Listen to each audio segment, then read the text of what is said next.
کوئی ایسی بات جو اللہ کے احکامات کے خلاف ہے تو وہ پھر اگر ابھی بھی سن رہے ہیں، ابھی بھی ہماری بھی ہمت نہیں ہو رہی کہ ہم کہہ سکیں کہ بھئی میرے سامنے چغلی نہ لگاؤ، مجھے کیوں گناہ گار کر رہے ہو، یا پھر آپ اس جگہ سے اٹھ جاتے ہیں اور آپ کو اچھا نہیں لگتا کہ ایسی بات ہو رہی ہے، تو پھر بھی سوچنے کی بات ہے۔ تو یہ بہت پیاری حدیث تھی اور اس میں اتنے زیادہ سبق ہے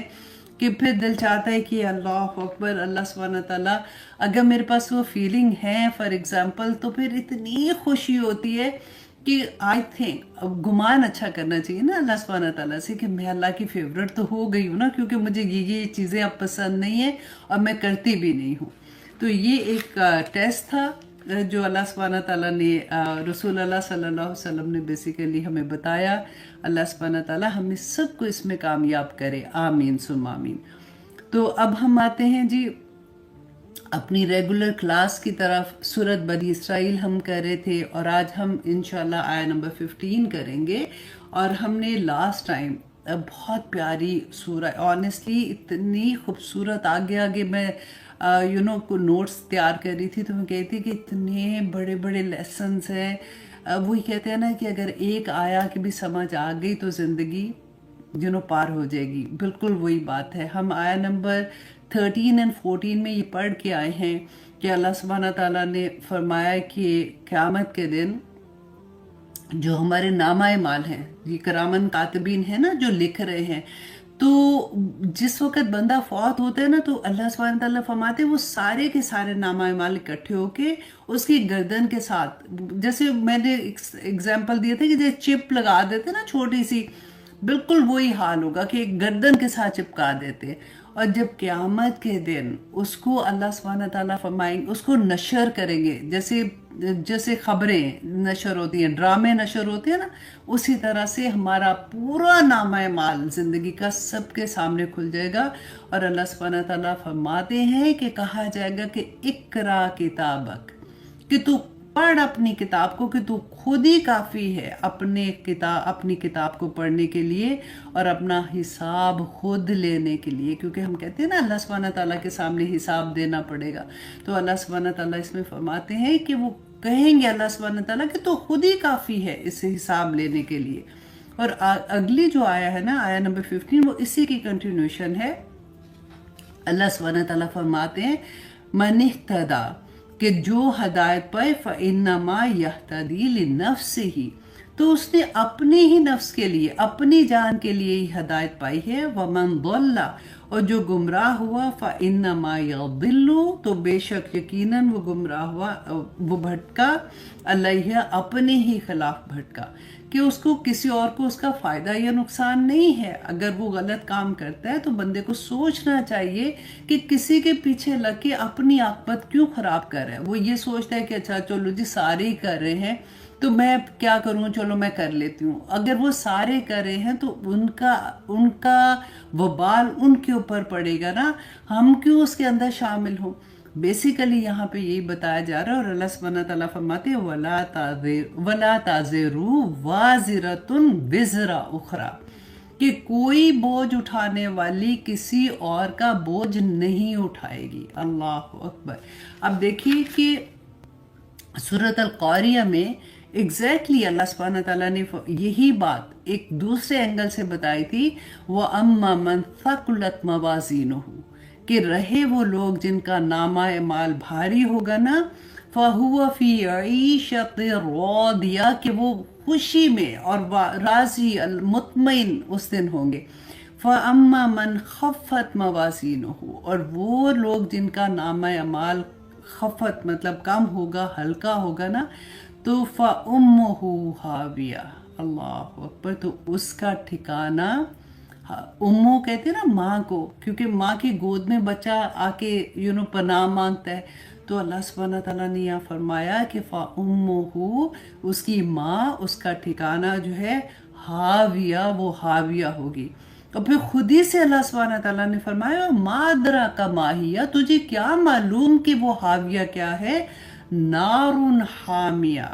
کہ وہ ایک دہکتی ہوئی آگ ہوگی جس کا نامہ اعمال کم ہوگا۔ اور پھر اسی چیز کو اللہ سبحانہ تعالیٰ نے بیان کیا جو ابھی ہم پڑھ رہے ہیں نا کہ جو نیک کام کرے گا اس کے اپنے لیے ہے، جو برائی کرے گا اس کے اپنے لیے ہے۔ اور اس دن دیکھے جس دن قیامت کا دن ہوگا، جس وقت قبروں سے نکالے جائیں گے اور اس وقت انسان اپنے اعمال کے حساب سے قبروں سے نکلے گا۔ وہ کہتے ہیں بعض لوگ تو چونٹیوں کی طرح نکلیں گے اور ان کو لوگ اپنے پاؤں کے نیچے سے رونتے ہوں گے کیونکہ وہ دنیا میں تکبر کرتے تھے، اور فرشتے ان کو ہانکتے ہوئے، ہر انسان کے ساتھ 2 فرشتے ہوں گے جو ان کو ہانکتے ہوئے میدان حشر میں لے کے جائیں گے۔ اور اللہ سبحانہ تعالیٰ نے فرمایا کہ اس وقت جس وقت وہ میدان حشر میں ہوں گے، کیونکہ ہم کہتے ہیں نا کیونکہ دنیا ہوتی ہے نا، تو دنیا میں کیا ہوتا ہے کہ آپ نے سنا ہوگا کہ جیل میں اگر کوئی بات ہوتی ہے تو کہتے ہیں غریب لوگ بےچارے جیلوں میں پھنسے پڑے ہوئے ہیں، اور بڑے بڑے لوگوں کے جو جرائم ہوتے ہیں اس کی جگہ پہ وہ اپنے نوکروں کو یا اپنے کمی جو ان کے کام کرنے والے ہوتے ہیں ان کو وہ پھنسا دیتے ہیں، اور وہ خود بری رہتے ہیں اپنی برائیاں کرنے کے بعد، تو کوئی نہ کوئی کسی اور کے اوپر بوجھ ڈال دیتے ہیں۔ یا آپ ایک ماں کو دیکھ لیں کہ بچے کی خاطر ماں کہے گی میرے اوپر ڈال دو سارا کچھ، میرے بچے کو کچھ نہ کہو، اس کو کوئی تکلیف نہ ہو۔ دنیا کا یہ طریقہ ہے۔ تو اللہ سبحانہ تعالیٰ نے کیا فرما کہ قیامت کے دن کیا ہوگا؟ سورۃ عابسہ آیت نمبر 34، اللہ سبحانہ تعالیٰ فرماتے ہیں یوم یفر المرء من اخی، کہ وہ دن یوم جس دن یفر بھاگے گا مرو آدمی من اخی اپنے بھائی سے، وَأُمِّهِ وَأَبِي، یہ سارے وہ رشتے ہیں جو جان سے بھی پیارے ہوتے ہیں۔ اس دن آدمی ان سے بھاگے گا، اپنی ماں سے، اپنے باپ سے، وَصَاحِبَتِهِ اور اپنی بیوی سے، وَبَنِي اور اپنے بیٹوں سے، لِكُلِّ امْرِئٍ مِّنْهُمْ يَوْمَئِذٍ شَأْنٌ يُغْنِيهِ، ہر کوئی بے پرواہ ہو جائے گا کسی سے، ہر کسی سے، کوئی کسی کے کام نہیں آئے گا۔ وہ دن ایسا دن ہوگا جو نفسا نفسی کا دن ہوگا۔ اللہ اکبر۔ اب یہاں پہ ایک کویشچن آتا ہے دماغ میں، آئی تھنک آپ لوگوں میں سے بھی شاید آیا ہوگا، کہ جیسے یہاں پہ یہ کہہ رہے ہیں کہ تھی وَلَا تَزِرُ وَازِرَةٌ وِزْرَ أُخْرَى، کہ کوئی کسی کا بوجھ نہیں اٹھائے گا، جس نے نیکی کی ہوگی اس کی نیکی اسی کے لیے ہے، جس نے برائی کی اس کی برائی اسی کے لیے۔ تو لیکن پھر وہ کیا ہے جو ہم نے پڑھا تھا کہ آدم علیہ السلام کے جو بیٹے تھے حابیل و قابیل کا جو قتل کے بارے میں پڑھا تھا کہ جب تک دنیا میں قتل ہوتا رہے گا اس کا ایک گناہ اس کو ملتا رہے گا۔ اسی طرح سے ہم نے فرعون کے بارے میں پڑھا تھا۔ اور دوسری طرف نیکی کے لیے ہم نے یہ بھی پڑھا، ہم نے یہ جانا کہ جو والدین اولاد ہوتی ہے وہ والدین کے لیے صدقہ جاریہ ہوتی ہے، جو ٹیچر ہوتے ہیں جو اپنے اسٹوڈنٹ کو اللہ سبحانہ تعالیٰ سے ملانے کا کام کر رہے ہوتے ہیں، تعلیم دیتے ہیں ان کو، تو ان کے اسٹوڈنٹ ان کے لیے صدقہ جاریہ ہوتے ہیں۔ تو لیکن یہاں تو کہا جا رہا ہے کہ نہیں، کسی کو کوئی فائدہ نہیں ہوگا، ہر کوئی اپنا بوجھ اٹھائے گا۔ تو یہاں پہ ایک بات آپ نے ایک اور سمجھنے کی کوشش کریں کہ کوئی بھی ایسی بدعت جو ہے نا، اس کے لیے رسول اللہ صلی اللہ علیہ وسلم نے فرمایا تھا کہ ہر بندہ، ہر مسلمان جو ہے نا، وہ اپنے گناہوں کی سزا بھگتنے کے بعد الٹیمیٹلی وہ جنت میں چلا جائے گا، سوائے بدعتی کے۔ بدعتی جو ہے نا اس کو وہ جنت کی خوشبو بھی نہیں سونگھ سکے گا، اتنی بڑی بات ہے۔ تو ہمیں 1000 دفعہ سوچنا چاہیے کوئی ایسا کام کرتے ہوئے جہاں پہ بھی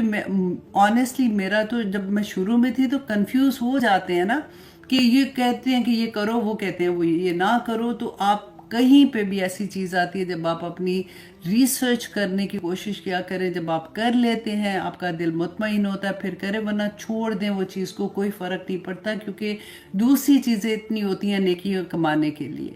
اچھا، وہاں پہ کیا تھا کہ کوئی جس نے پہلی دفعہ دین میں کوئی ایک نئی چیز ایجاد کی جو کہ غلط تھی، تو رہتی دنیا تک، کیونکہ he was the first one جس نے ایجاد کیا تھا، اور اس کے بعد جس نے وہ کام کیا اس کو اس کا گناہ ملتا رہا۔ اسی لیے کہتے ہیں کہ اگر آپ کوئی ایسی چیز، خدا نہ خواستہ کوئی کپڑے خراب ایسے پہنتے ہیں، ریویلنگ کپڑے جیسے ہوتے ہیں، اور آپ کو دیکھ کے کوئی اور شروع کر دیتا ہے کہ ہائے وہ اتنی کیوٹ لگ رہی تھی، وہ اتنی اچھی لگ رہی تھی، اور ہوتا ہے یہ فیشن انڈسٹری میں، اور کیا ہے، تو کیسے گناہ لیڈ کرتے کرتے انسان کو کہاں سے کہاں لے جاتے ہیں۔